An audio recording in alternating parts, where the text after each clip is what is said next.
Professor Kodandaram ఆయన గలం విప్పితే రాజకీయాల్లో ప్రకంపనలు వస్తాయి. అలాంటి వ్యక్తి నేడు సైలెంట్ అయ్యారు. కాంగ్రెస్తో కలిసి గులాబీ కోటను కూల్చిన ఉద్యమ నేత అధికారంలోకి వచ్చిన తర్వాత మాత్రం హస్తం పార్టీకి దూరంగా ఉంటున్నారా? ఇస్తామన్న ఎమ్మెల్సీ పదవి గాల్లో వేలాడుతుండటమేనా ఈ సైలెన్స్ కు కారణమా? లేక కాంగ్రెస్ ప్రభుత్వ తీరుపై లోపల అసహనం పెరిగిందా? మున్సిపల్ ఎన్నికల వేళ కోదండరాం మాటలు, మౌనం రెండూ ఇప్పుడు రాజకీయంగా ఏం సంకేతాలు ఇస్తున్నాయి?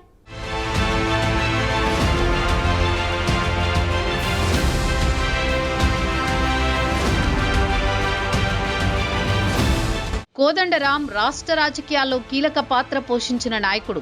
తెలంగాణ ఉద్యమంలో కేసీఆర్తో సమానంగా వినిపించి ఉద్యమకారులను ప్రేరేపించిన ఆయన 2018లో తెలంగాణ జనసమితి పార్టీని ఏర్పాటు చేశారు. 2023లో కేసీఆర్ సర్కారుకు వ్యతిరేకంగా మాట్లాడుతూ అసెంబ్లీ ఎన్నికల్లో కాంగ్రెస్ కు మద్దతు ఇచ్చారు.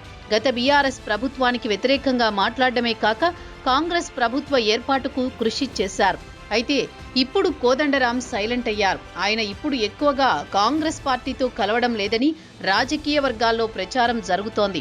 పదవులు, హామీల కోసం ఎదురుచూస్తూ సైలెంట్ గా మారిపోయారనే టాక్ వినిపిస్తోంది. కాంగ్రెస్ ప్రభుత్వంపై, కాంగ్రెస్ నేతలపై కోదండరాం అసహనంతో ఉన్నారట.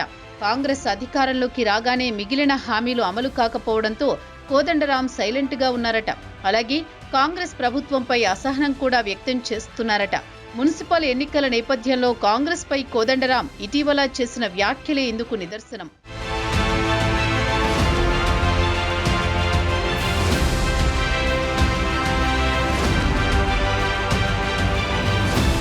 తెలంగాణలో త్వరలో జరగనున్న మున్సిపల్ కార్పొరేషన్ ఎన్నికల నేపథ్యంలో టీజేఎస్ అధ్యక్షుడు ప్రొఫెసర్ కోదండరాం సంచలన వ్యాఖ్యలు చేశారు.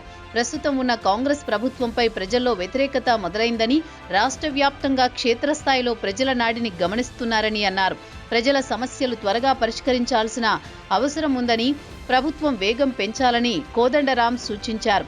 అంతేకాకుండా మున్సిపల్ ఎన్నికల్లో కాంగ్రెస్ పార్టీతో పొత్తుపై ఇంకా ఎలాంటి నిర్ణయం తీసుకోలేదని కూడా స్పష్టం చేశారు.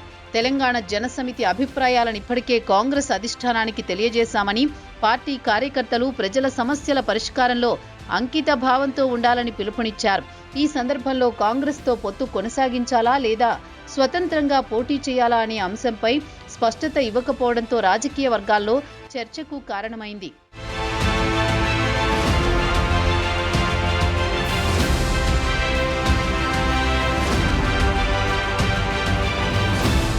మరోవైపు తెలంగాణ జనసమితి వర్గాల ప్రకారం కోదండరాం ఎమ్మెల్సీ పదవి విషయంలో అసంతృప్తిగా ఉన్నట్లు తెలుస్తోంది. ఎమ్మెల్సీ పదవి నామినేటెడ్ పోస్టుల విషయంలో ఇంకా అనిశ్చితి కొనసాగుతుండటంతో ఆయన అసంతృప్తిగా ఉన్నట్టు సమాచారం. గత అసెంబ్లీ ఎన్నికల సమయంలో కాంగ్రెస్ ప్రభుత్వం ఏర్పాటు విషయంలో కీలకంగా వ్యవహరించారు కోదండరాం.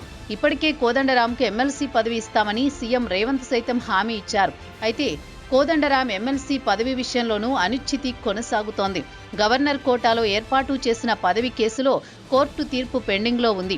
నామినేటెడ్ పోస్టులు ఇంకా ఖరారు కాని పరిస్థితి. పదవి దక్కకపోవడం ఓ సమస్య అయితే, రాష్ట్రంలో నిరుద్యోగుల సమస్యలు, పార్టీ హామీలు అమలు కాకపోవడం అన్నీ కలిసి కోదండరాంను మౌనంగా మార్చేశాయట.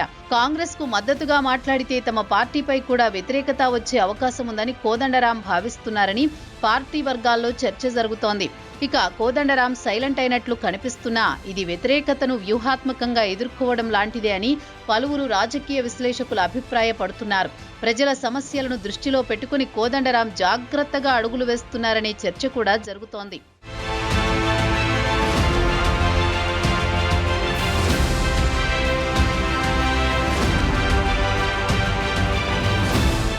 మొత్తంగా ఉద్యమంలో ముందు వరుసలో నిలిచిన కోదండరాం అధికారం మారిన తర్వాత మాత్రం పదవుల కోసం ఎదురు చూస్తూ మౌనంగా ఉండిపోయారా? లేక కాంగ్రెస్ ఇచ్చిన హామీలు నెరవేరకపోవడంపై వ్యూహాత్మకంగా సైలెంట్ అయ్యారా? మిత్రపక్షంగా కొనసాగాలా, స్వతంత్రంగా పోరాటం చేయాలా అనే కన్ఫ్యూజన్లో ఉన్నారా అనే ప్రశ్నలు తలెత్తుతున్నాయి.